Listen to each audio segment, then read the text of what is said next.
Hey everyone, I'm Olivia Thompson. I blink my eyes open, the harsh fluorescent lights stinging my retinas. Everything's blurry. Where am I? What happened?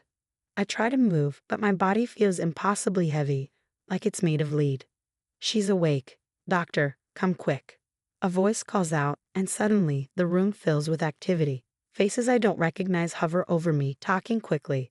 I catch fragmented words from their conversation. Coma, 6 months. Car accident. Wait, what?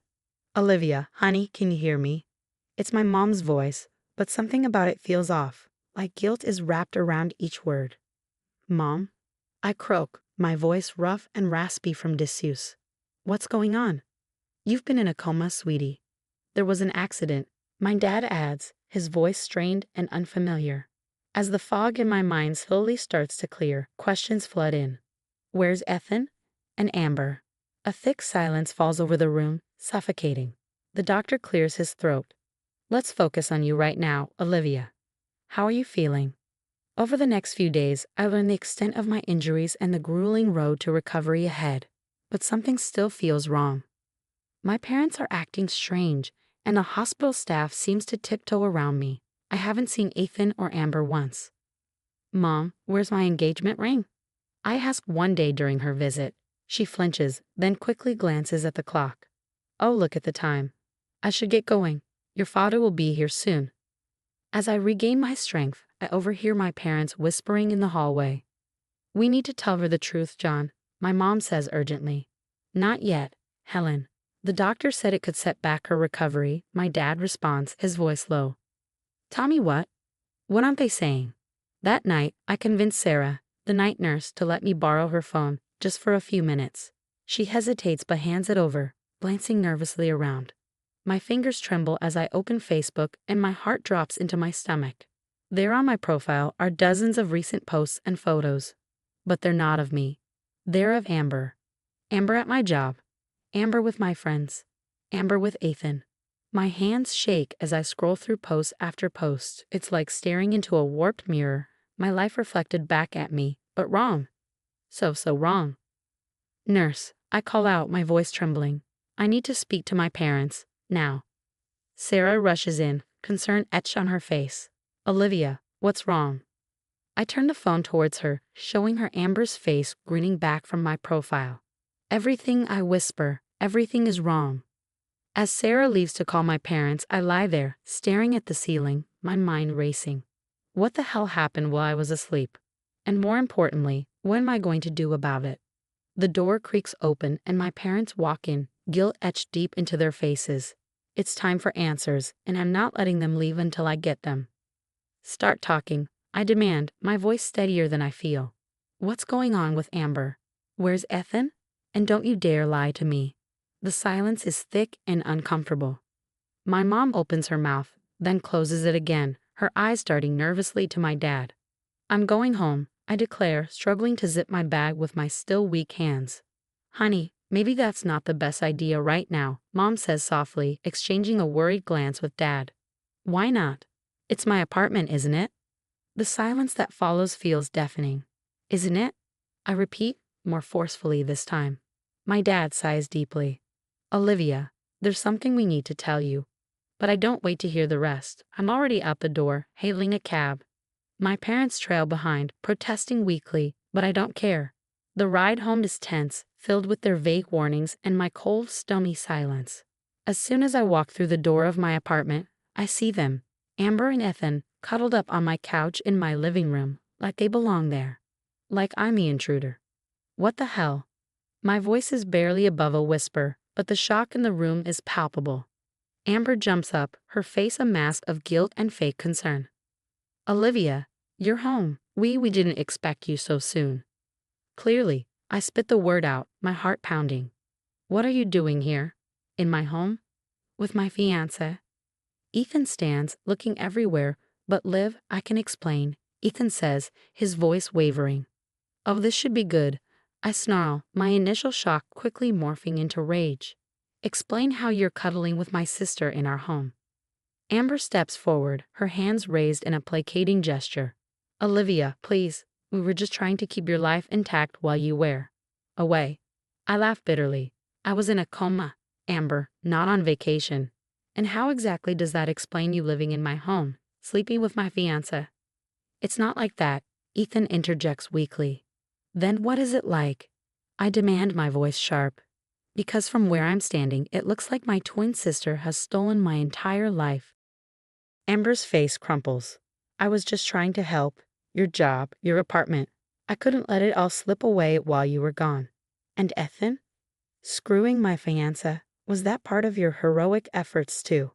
The silence that follows is damning. Ethan's face turns pale and Amber looks like she might be sick. How long? I ask, my voice dangerously quiet. How long has this been going on?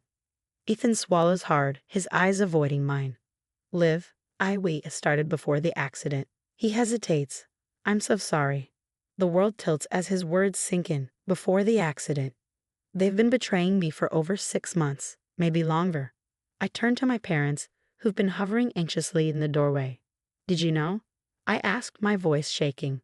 Their guilty faces tell me everything I need to know. We thought, if you woke up, the shock might be too much, Mom stammers. I let out a harsh, broken laugh. Well, consider me thoroughly shocked. Without another word, I grab my bag and storm out, ignoring their pleas to talk it out. I don't stop until I find myself at a coffee shop, my hands trembling as I dial Sophie's number. When she picks up, I finally break down. Olivia? Oh my God, is it really you? Amber said you didn't want to talk to anyone after. Amber lied. I choke out. She's been lying about everything. 20 minutes later, Sophie bursts into the coffee shop, wrapping me in a fierce hug. I can't believe this, she mutters. I knew something was off, but I never imagined. As I pour out the whole sordid story, her face cycles through shock, anger, and finally, determination. I take a deep breath, staring at my phone. It's time to start reclaiming my life, I say. I dial HR at my company, steeling myself for the conversation ahead. Hello, this is Olivia Thompson. I need to discuss my employment status. There's a long pause. I'm sorry, but Olivia Thompson is currently employed and performing excellently. Is this some kind of joke? My heart sinks. No, it's not a joke. I'm the real Olivia Thompson. I've been in a coma for 6 months, and my twin sister has been impersonating me.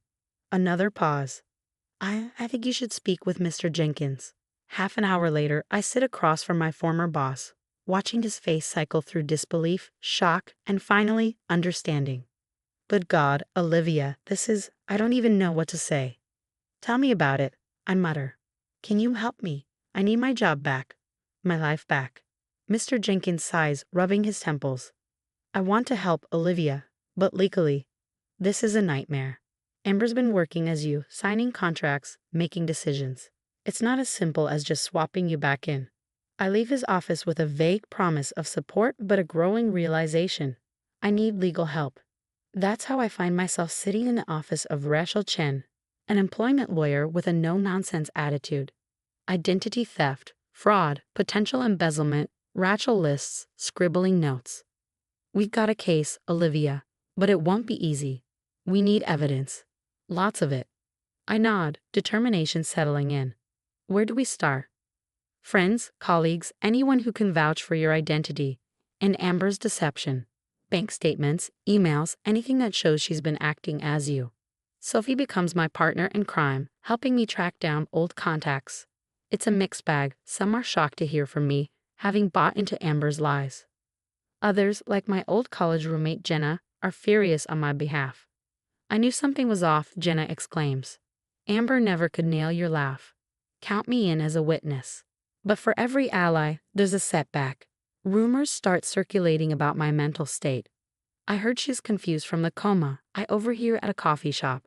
Thinks her sister stole her life. Sad, really. I grit my teeth, pushing through the anger and hurt.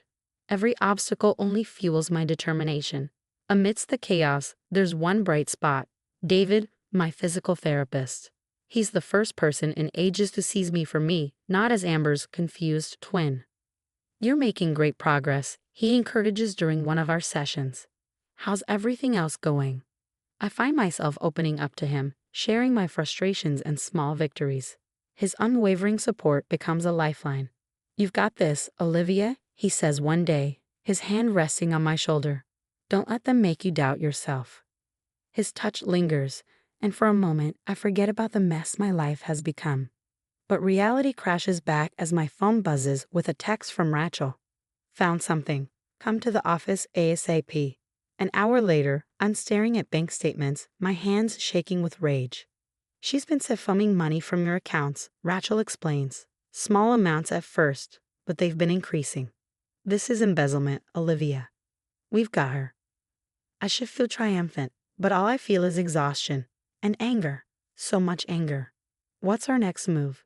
I ask, my voice hard. Rachel's eyes glint with determination. We build our case: identity theft, fraud, embezzlement. Amber's going down, and we're going to get your life back. I step outside the office, my heart pounding. This is it. Months of fighting, of proving myself, have led to this moment. I take a deep breath and push open the door to Mr. Jenkins' office. He looks up, a smile breaking across his face. Olivia, come in, please. As I sit down, he slides a folder across the desk. It's done. Amber's been fired effective immediately, and I'd like to formally offer you your position back. I stare at the contract in front of me, emotions swirling inside. Relief, validation, and something else. Thank you, Mr. Jenkins, I say quietly, but I think I'm going to have to decline. His eyebrows shoot up in surprise. Are you sure? After everything? I nod, a sense of calm settling over me. I am. I'm starting my own firm. This whole experience has shown me what I'm capable of. I want to build something of my own. He leans back, a proud smile crossing his face. Well, I can't say I'm not disappointed, but I understand. You're going to do great things, Olivia. As I leave the office, my phone rings. It's Rachel. Olivia, it's happening. They're arresting Amber right now. I rush to the precinct, arriving just in time to see Amber being led out in handcuffs. Our eyes meet, and for a moment I see a flicker of the sister I once knew. But then it's gone, replaced by cold defiance. The next few weeks are a whirlwind. The investigation reveals Ethan's complicity in the fraud, leading to his arrest as well. My parents try to reach out, leaving tearful voicemails, sending pleading texts. Olivia, please, we're so sorry. We thought we were protecting you. I delete the messages. Maybe one day I'll be ready to hear them out. But not now. Instead, I focus on the people who stood by me: Sophie, who has been my rock through it all, and David, whose steady support has turned into something more. Months pass, and my new firm is taking off. I've just landed our biggest client yet. Later that night, as David and I walk hand in hand under the stars, I reflect on my journey. I've lost so much: my old life, my family, the future I thought I wanted. But I've gained something far more valuable, a life that's truly my own. As we walk into our future together, I realize that sometimes the worst betrayal can lead to the best rebirth. I lost my old life, but I've built a new one that's all mine, and no one can take it away from me. Now I've got a question for you. If you were in Olivia's shoes, could you ever forgive your twin sister and parents for their betrayal? Or would you, like Olivia, choose to cut ties and build a completely new life? This is a tough one. On one hand, family is supposed to have your back. On the other, what Amber and her parents did was a massive breach of trust. Drop your thoughts in the comments below. I'm really curious to hear where you stand on this. And hey, if you enjoyed this wild ride, hit that like button. It helps more people find these stories. And if you're new here and want more jaw-dropping tales like this, consider subscribing. I've got plenty more where this came from.